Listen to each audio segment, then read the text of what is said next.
diminuendo. You decrescendo what you're doing and then practice things at smaller volumes, which then really separates the men from the boys.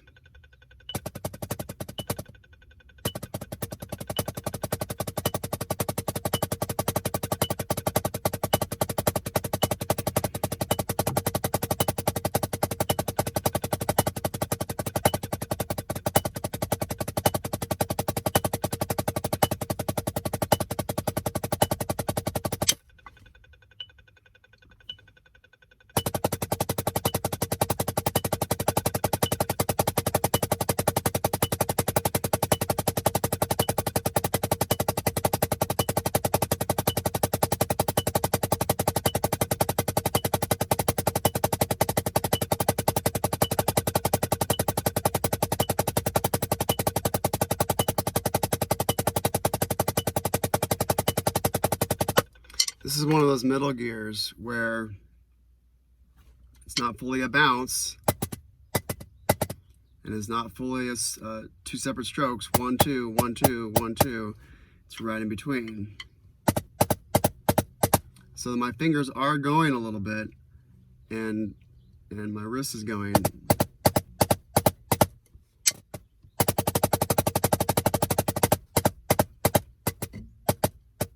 So there is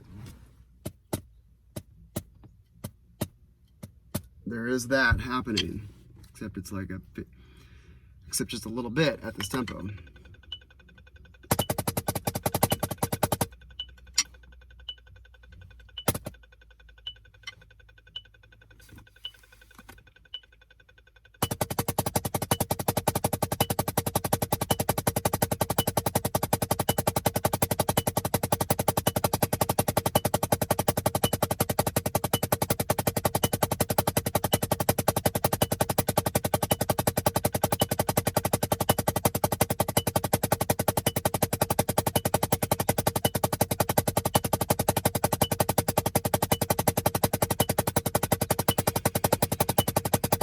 Breathe.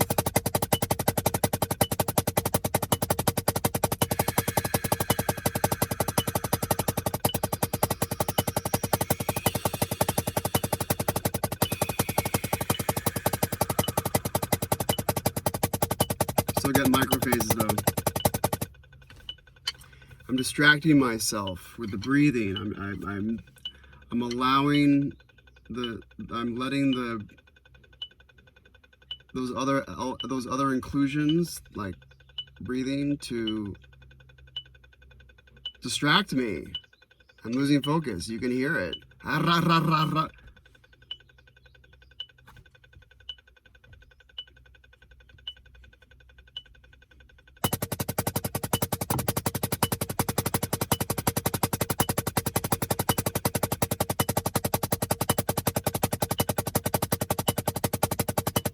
Closing my eyes,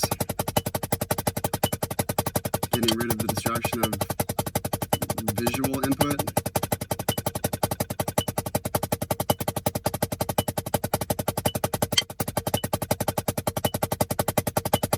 Go a little bit bigger. Come on.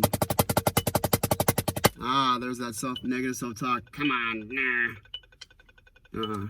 Get rid of your negative self-talk. Be patient with yourself.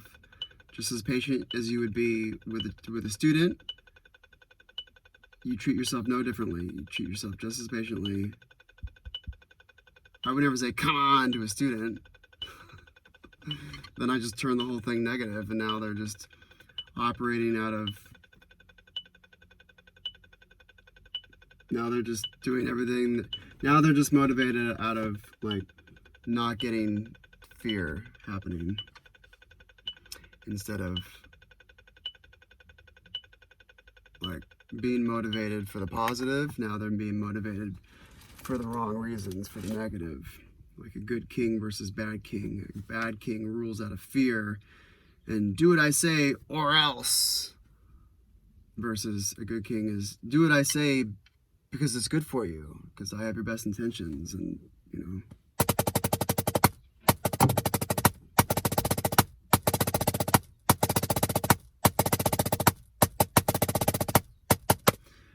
Doing things out of the acquisition of love as opposed to preventing fear and hate.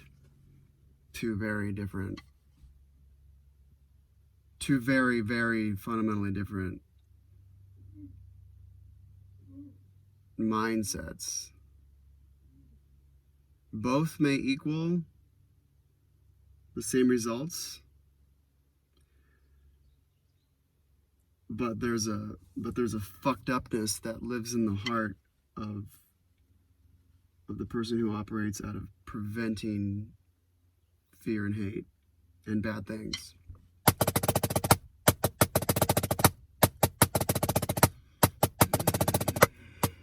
So, positive self-talk, patient self-talk.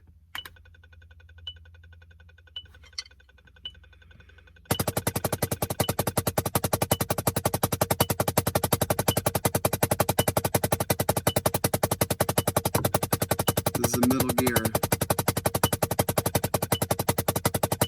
So I'm using fingers and wrist. The hybrid.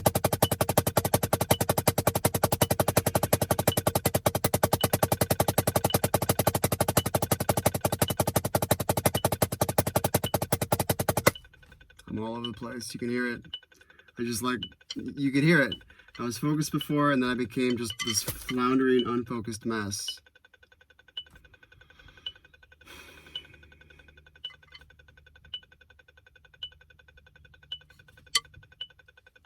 Focus.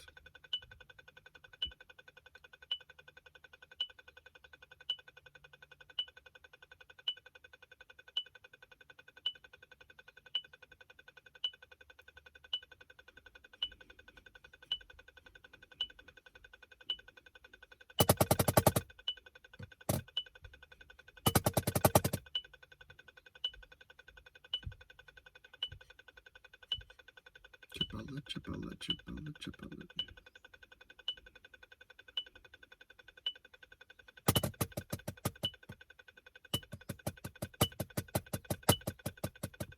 Oh.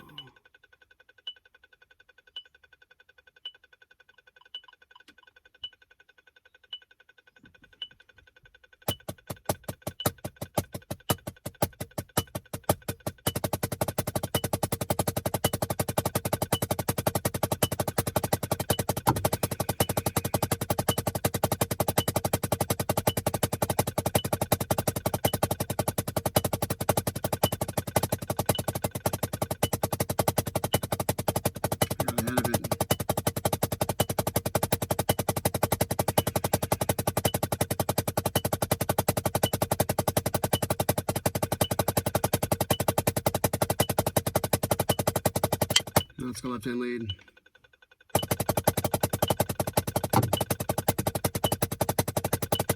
It's all the same, but, you know, you're thinking of it differently.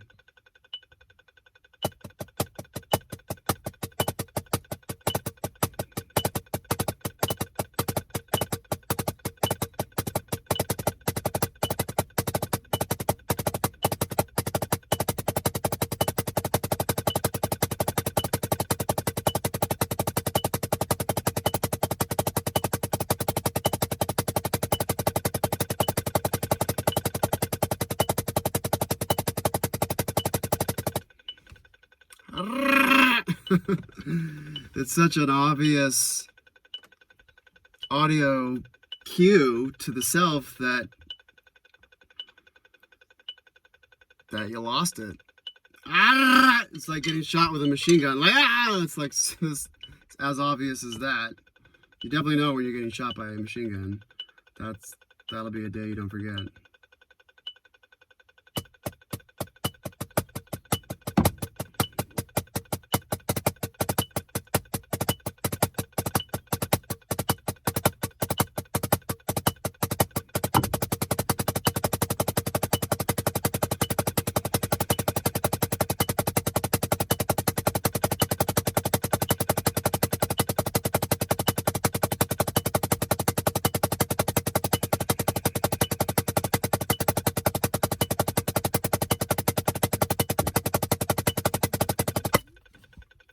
Like, that was an improvement. Still far from perfect, but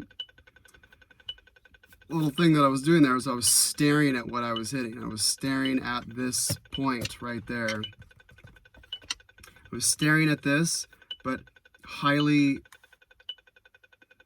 was splitting my attention between this visually and this audibly.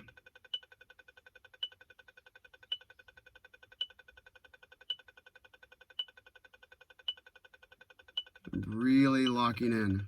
There are no other things. There are no bills to pay, there's no homework assignment to do, there's just only this in this moment.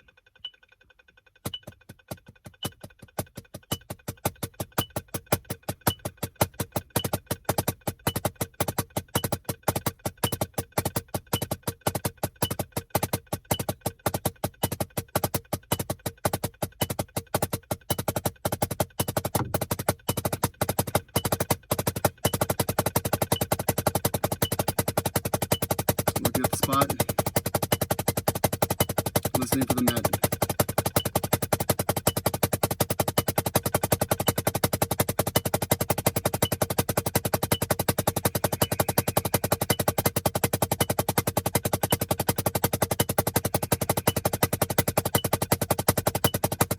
Trying to find the natural frequency. And just let it happen. Just step into it. Just let the arms flow. That's all I'm doing.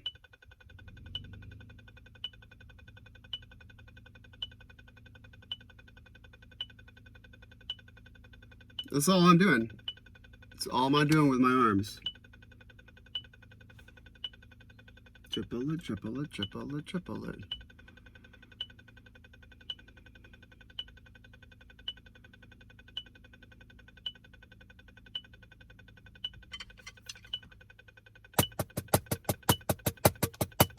So just keep that going. Find that frequency. Find the natural frequency. Just find a gear for your body where your body just wants to do that. Like it's okay in doing that.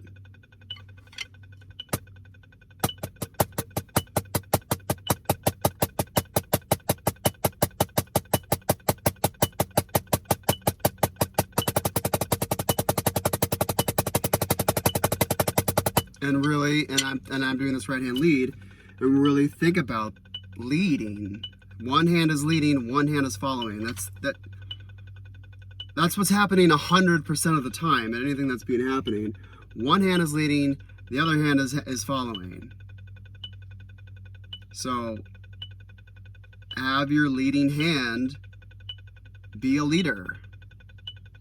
Confident, pursuing, consistent leader. That's what we need from our leaders the most. The strongest quality we can have in a leader is consistency.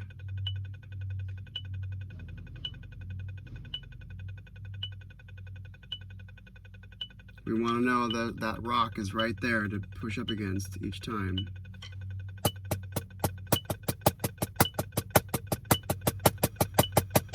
Right, right, right, right, right, right.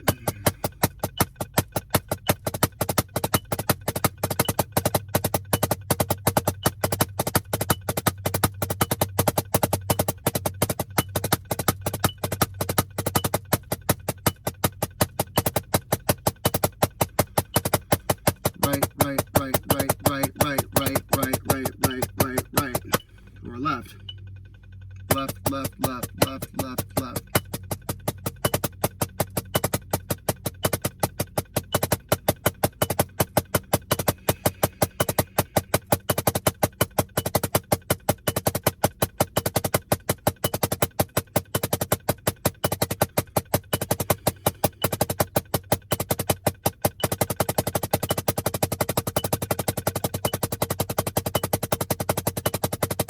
Walk into it. Breathe. Oh, Biff. See? If you let this drift, if you let your arms, there's a control there. You have to keep your arms here. None of this drifty stuff. Your arms have to stay in the same spot.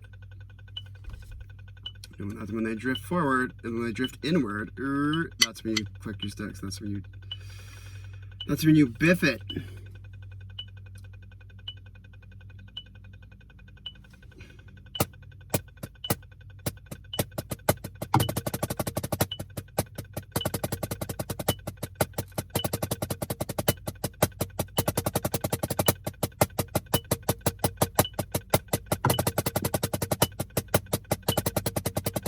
Focus on one thing at a time.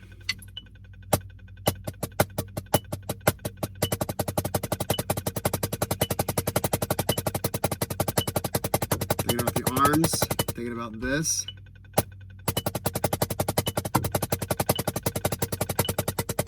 Thinking about the damn back of my left-hand stick not hitting this.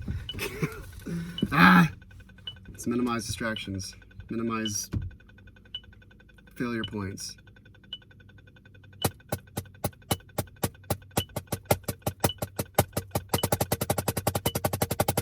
See how I'm getting into it each time? I'm not just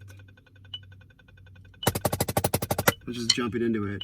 Should be able to do that, but you know, that's a whole nother skill. Like I'm not working on that. That's another thing to work on. It's just entering.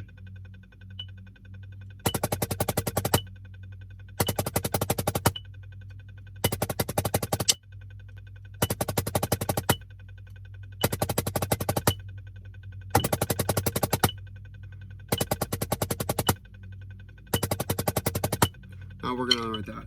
Not right now. I'm just working about keeping diddles going and not phasing, and just keeping this going. This is what I'm practicing. I'm practicing lead hand confidence. That's what this exercise really is. It's an exercise in. It's a confidence builder for the lead hand, whichever hand that is. It's a lesson. It's a practice in frequency. It's a practice. It's a moment to focus on and get better at.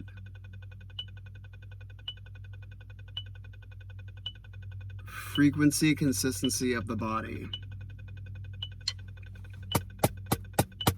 So I'm just doing this little pep, pep, pep to like lock into it. And then doing triplets. Because that's the skeleton of what I'm doing here. Just diddle triplets.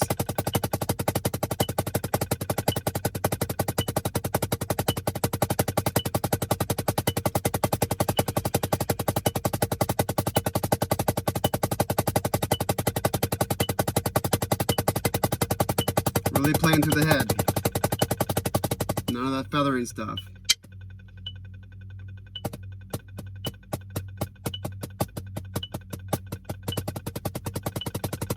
None of that feathering. Play through the head. Let the stick just go. Don't pull the stick back up before it fully hits.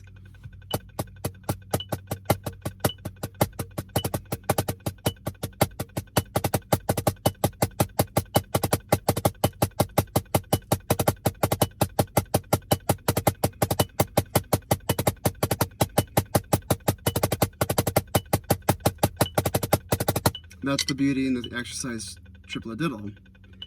It's a symmetrical exercise, meaning, you know, it's in triplet form, so that means right hand, left hand, right hand, left hand.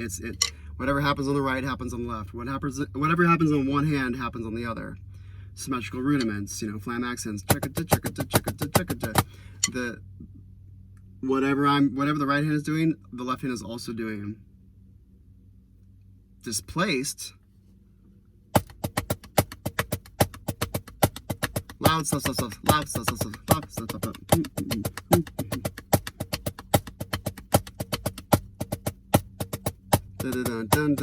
Now listen to the other hand.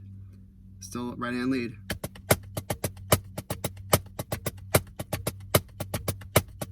What's happening? What? Loud stuff, loud stuff. So both hands are doing this.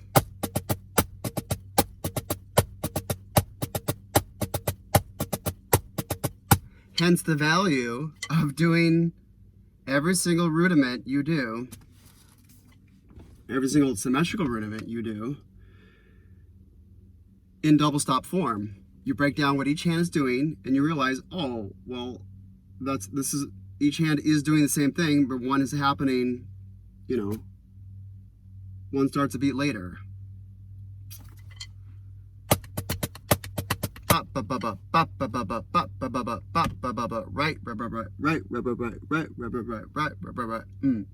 The left hand is going left, left, right, left, left, right, left, left, left, right, left, left, left, right, left, left, left, right, left, left, left, right, left, left, left, right, left, left, left, right. Or sorry. Left, left, left, left, left, left, left, left, left, left, left, left, left, left, left, left, left, left. 1, 2, 3, 1, 1, 2, 3, 1.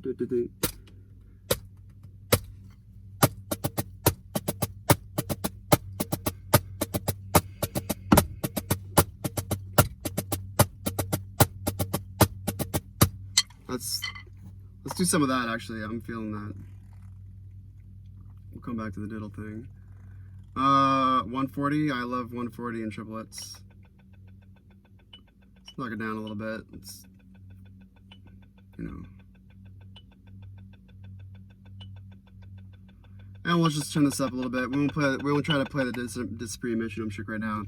Let me just get into it confidently, like, there's the metronome.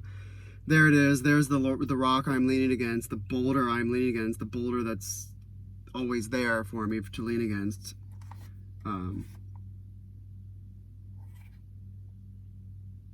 But then I'll knock it down later. After I'm comfortable, after I've really like locked this in. We don't need that beat.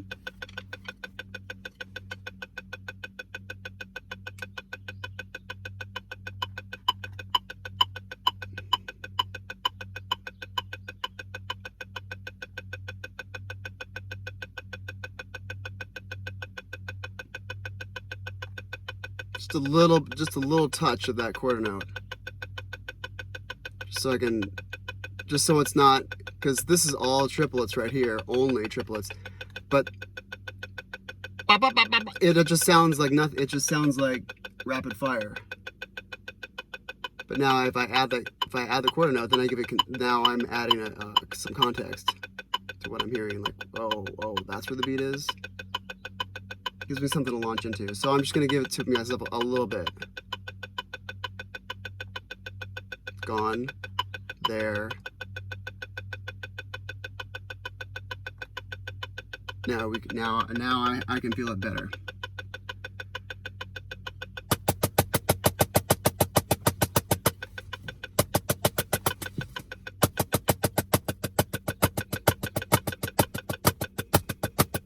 Not as fast as I think it is. Lay back. Breathe.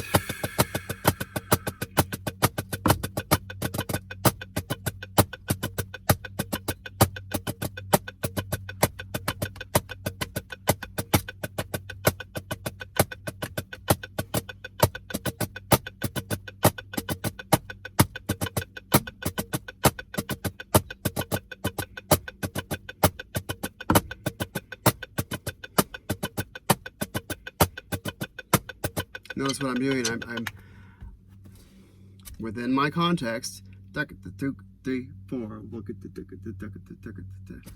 Or I could just think 1, 2, 1, 2, 1, 2, 1, 2, because it's starting over. Right, left, again. So the 3, 4 is more accurate counting for that would just be 1, 2, 1, 2, 1, 2, 1, 2, because nothing else is happening differently on 3 and 4. 1, 2, 1, 2, 1, 2, right, left. We're just in binary.